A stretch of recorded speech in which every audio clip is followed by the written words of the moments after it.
Well, hi folks, and welcome to another piano comparison here on the Merriam Pianos YouTube channel. We are comparing the old with the new, the Kawai ES110 with the Roland's FP-30X. Brand new to the market, and in the case of the ES110, been a favorite all over the world for 3-4 years now.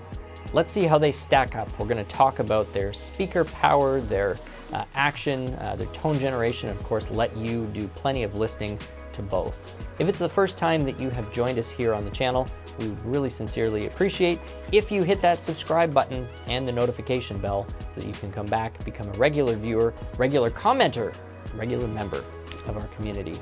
So without further ado, let's get started with the FP-30X and the ES110 right away.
So today is an interesting matchup. The ES110 is not a new model. Kawai came out with this in the late 2010s. I think this model may have hit in 2017, 2018, and really it's kind of due for a replacement. The upper level ES series got replaced and updated with the ES520 and ES920. We've reviewed those pretty extensively. But the ES110 has been with us for many years. And when it came out, it was pretty groundbreaking in terms of the value it delivered for its price point. It had dual quarter-inch outputs. It had really sensational speaker quality and power for the time, 14 watts on that instrument when it came out. It had individual note sampling and their EX Concert Grand sample set loaded in. It had Bluetooth. There's a whole bunch of things that were, in a lot of ways, first to market in this sub-$1,000 category for a portable piano from any of the major manufacturers. Yamaha didn't really have anything that quite delivered that with the Bluetooth and with the individual sampling. Roland hadn't yet come out with the FP-10. They had their FP-30, but the FP-30 didn't have the quarter-inch output. So it really had its time in the limelight. Now that it's getting towards the end of its product cycle and Roland has come out with the update to their FP-30, it's now the FP-30X, that's what we have here. Really we want to know, is this still viable in today's marketplace, and how does it stack up against one of its most likely comparisons, the FP-30? So we're going to cover all of the sound options on there. Let you hear it first and foremost, talk about that action. Let's begin first by hearing these two instruments on their primary acoustic piano sound. And we are recording this both with stereo microphones as well as the line outs. We're going to alternate back and forth and let you know when you're listening to one or the other. The speaker experience, although I'll never be able to really truly mic it in a way that would fully replicate you being in front of it, at least because it's the same, it's a relative comparison. They both are up against the same odds in terms of, good capture by microphone. And then, of course, you've got the line out. So let's listen to that EX Concert Grand sample on the ES110 first, and then we'll hear the FP-30.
Really makes you appreciate how far the FP-30 has come from its opening model to the X version that we have right here.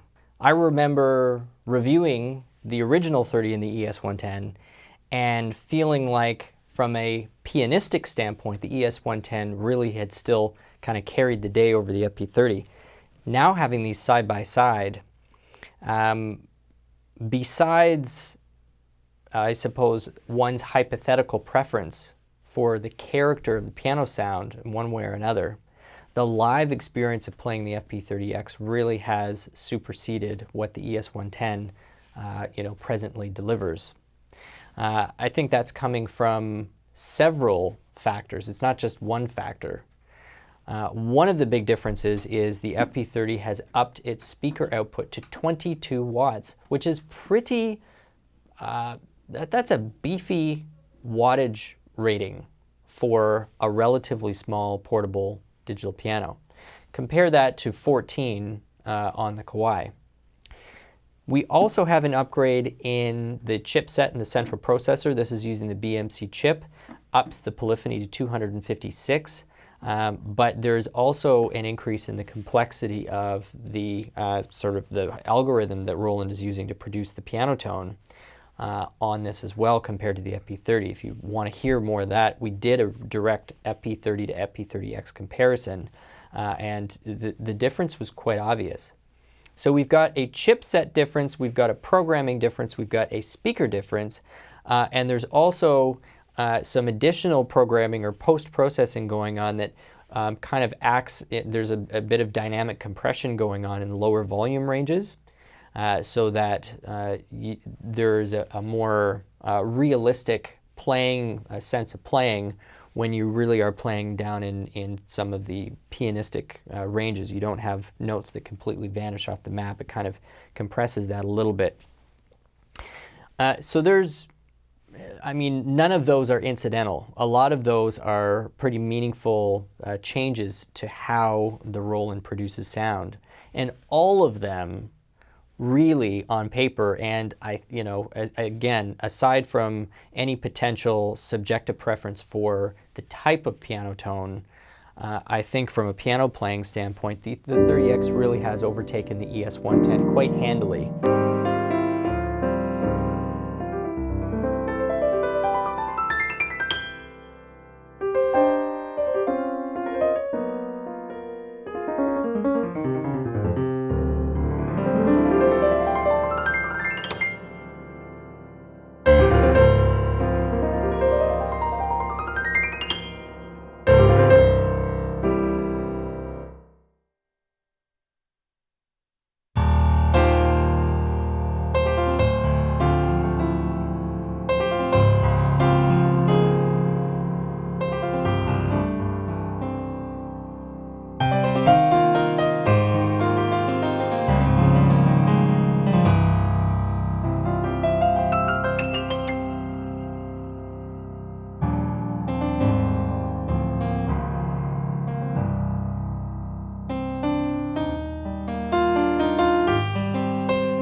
When we move past the acoustic sound, again,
There's still lots to love about that Rhodes on the ES110. That is really resonant and just so warm to play on. Very different character. This, I think, is the 1976 Suitcase E-piano on the Roland.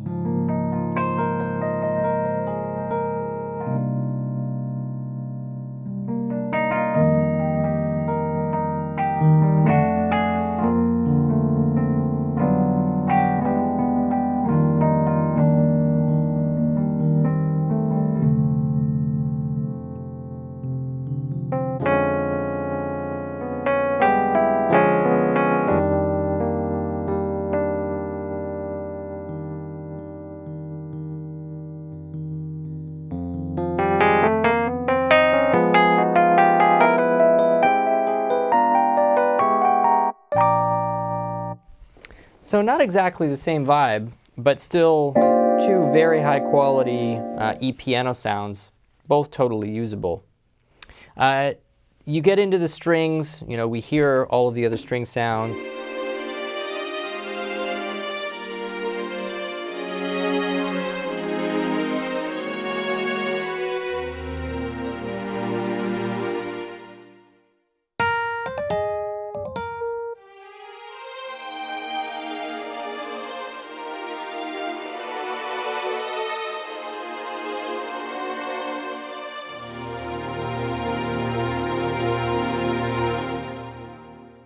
And of course you can combine those together.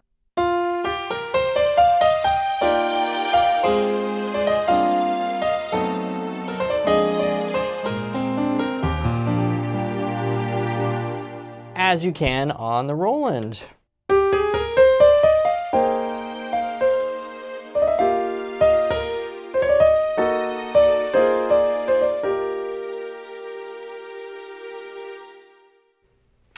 Another thing that's really nice about the Roland is the fact that they have a lot of these little cheat keys or the labels in front, so you don't need to have the manual that handy in order to access that next layer of functionality on the instrument. So that's the discussion on sound. We've got two instruments that are really loaded up with killer piano tone at its core.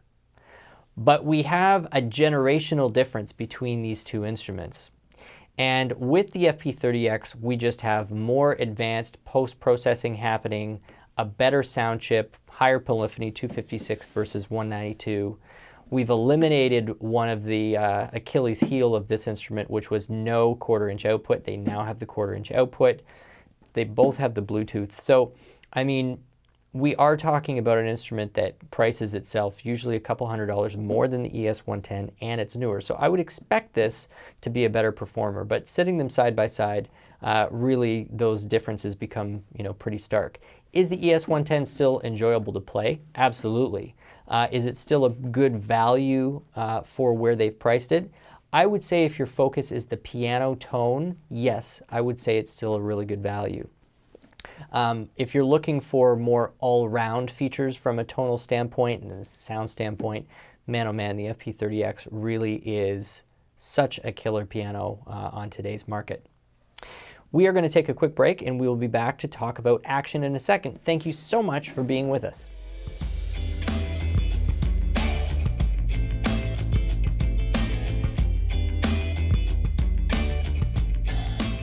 So just as we've got some major differences on the tonal side, the action side presents just as big a delta.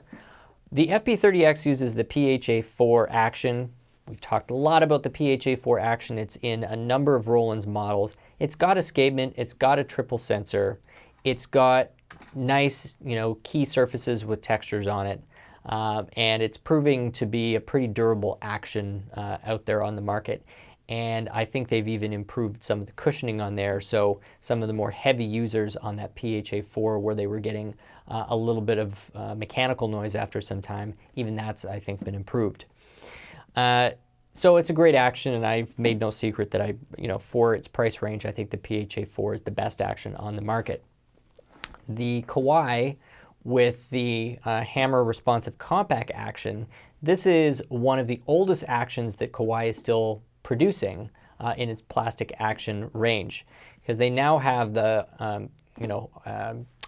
responsive hammer compact 2 with improved cushioning on it, which just came out on the KDP-120. So that's 2 generations more advanced than this. It has the triple sensor. It has the additional cushioning to make the mechanical noise a little less obvious, particularly on the upstroke. Does it make this unsatisfying to play? No. And playing them right now, they're both very dynamic and very sensitive actions. They both really respond to your playing well. It does feel a little on the light side compared to the Roland. The Roland does have the sense that it's a bit more substantial, but compared to instruments such as, say Yamaha P-45 or the P-125, which has the same action, it's the GHS action, or even the Casio PXS-1000 or 3000, I'd say, the Kawai action is still likely my second favorite out of the whole. So it's still pretty enjoyable, but from a weighting standpoint, the Roland feels a little more authentic. From a controllability standpoint, I would say they're quite similar. And from a quietness standpoint, both have had some improved cushioning. I think they're now much quieter than their previous generations were. Which one do I enjoy playing more? I said it right up front. I think the PHA-4 is the one I prefer overall. But I will say this, for classical playing, I actually find myself much more comfortable playing the ES110. I don't play a ton of classical. You'll know that if you've watched the channel. I used to be kind of at a competitive level classically, but that was decades ago. So now I sort of just flit about with a few little snippets here and there. But even that, I find the ES110 just that much more comfortable. So for those out there where that's your main focus from a repertoire standpoint, there you go. That's a little tidbit. We are going to take one more quick break and be back to talk about some features. Thank you again so much for being with us.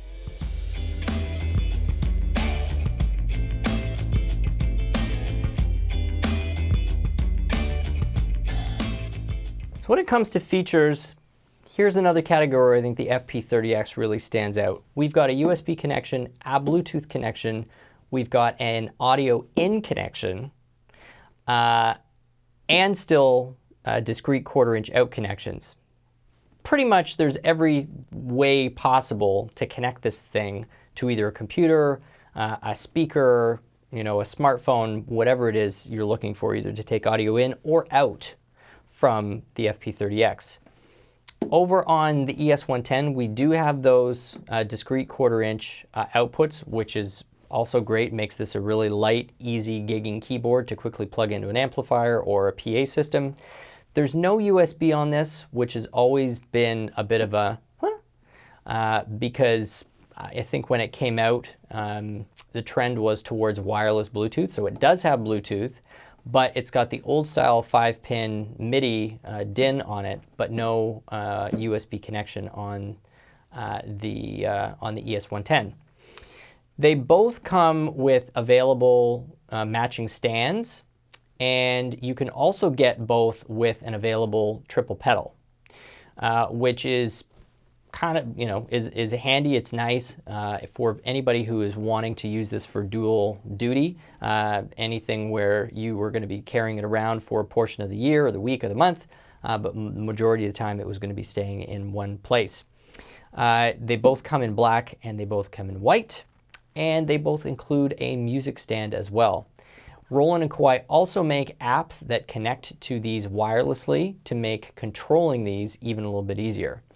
On top of that, they have all the usual features. You can split the keyboard, you can layer the keyboard, transpose, there's an onboard metronome. They both have built-in lesson functionality, and they both have the ability to record. There is slightly more memory, I believe, on the Kawai ES110 if you're just going to be doing it on board. But of course, these days, most recording is happening with free or next to free apps on smartphones and other devices where you can take a MIDI feed out of the instrument and kind of go from there. And there's one last feature for those of you who are going to be doing some recording. The FP-30X has a built-in USB audio interface, which means that if you don't want to take audio cables out here. You can just plug this in with the USB and it will send the audio digitally to your computer and input it as a digital signal from there. So you don't have to convert it from digital to analog, then back to analog digital, and then finally back digital analog when you hear it again. All of that converting, in a hypothetical sense, can degrade the signal.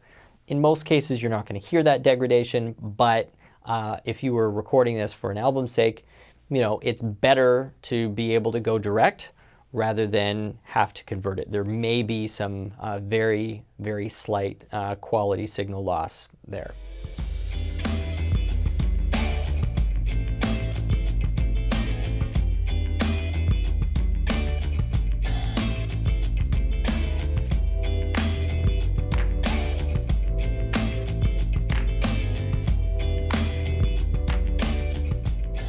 Hope you have enjoyed this comparison between the ES110 and the FP-30X.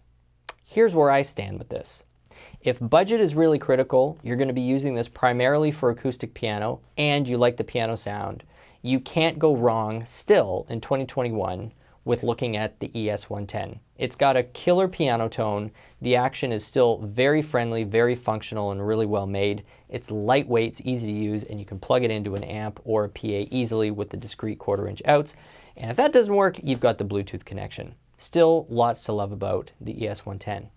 If that few $100s is not going to break the bank and you're looking for a more well-rounded performer where the acoustic piano tone is only one factor amongst your considerations, you might want to be using this as an input device on your computer. You might want to be using this to play some R&B with Rhodes, and you're going to want to be frequently, connecting with an app for who knows what, and possibly even using this for some performance, and those larger speakers might be a factor. Well, that's maybe some of the best $200 you could possibly spend if you were down to these two as the option. Exciting times we live in if you are shopping for a digital piano. Things are just changing so quickly and advancing so dramatically. Anyway, thank you so much for watching once again. My name is Stu Harrison. This has been Merriam Pianos on YouTube. We appreciate you watching, and if it's the first time you've seen us, please hit that subscribe and the notification bell because we would love to see you back for more videos, and we're always doing more videos. Have yourselves a great day.